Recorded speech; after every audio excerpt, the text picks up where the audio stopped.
going? I remember I just cried. I remember that I just couldn't even speak. I was just in shock, for a good several minutes. All the emotions just kind of erupted, and I was just in a stunned state. I didn't know how to respond to it. You always ask the question, why us? Why did this happen? Why? Is there something we could have done?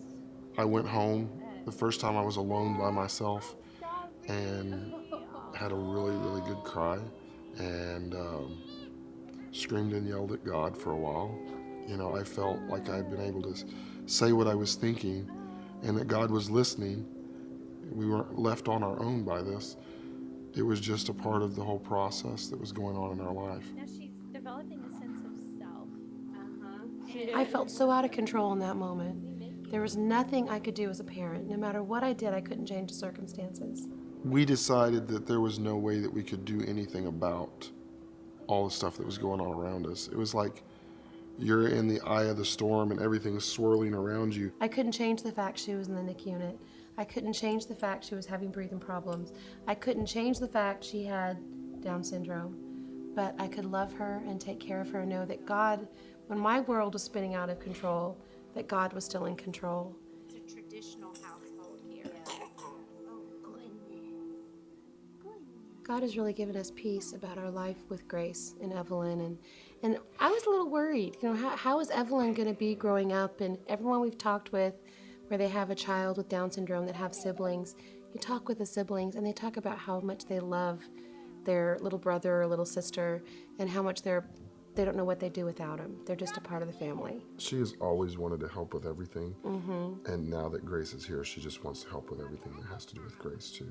And that's been good. I mean, it's an important part of the process for her. Is he going to sleep? Day to day, I think people really do expect us to be devastated to some extent, that somehow we're disappointed that we have a baby that has Down syndrome. I don't think I ever really felt that way. I don't see Down syndrome when I look at her. I just see Grace, and I think the process, it was gradual. It's not something that happened overnight. I think it's one of those things that it's not a child with Down syndrome, it's your child. And so you're not going out of your way to look for those things.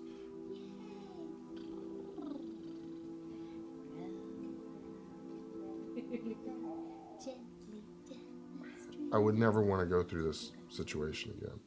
I don't want to experience that again. But I know and I see in my own life that there are things that have definitely improved in me and in my character and the way I approach life because I did go through that.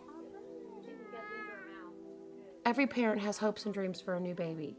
Their hope that they'll, grow up and be healthy and go to college and get married and, all that stuff in one moment was taken away. In one moment, the word Down syndrome was uttered. Those hopes and dreams are gone and you begin to redream. It's a whole new dream we have for Grace now.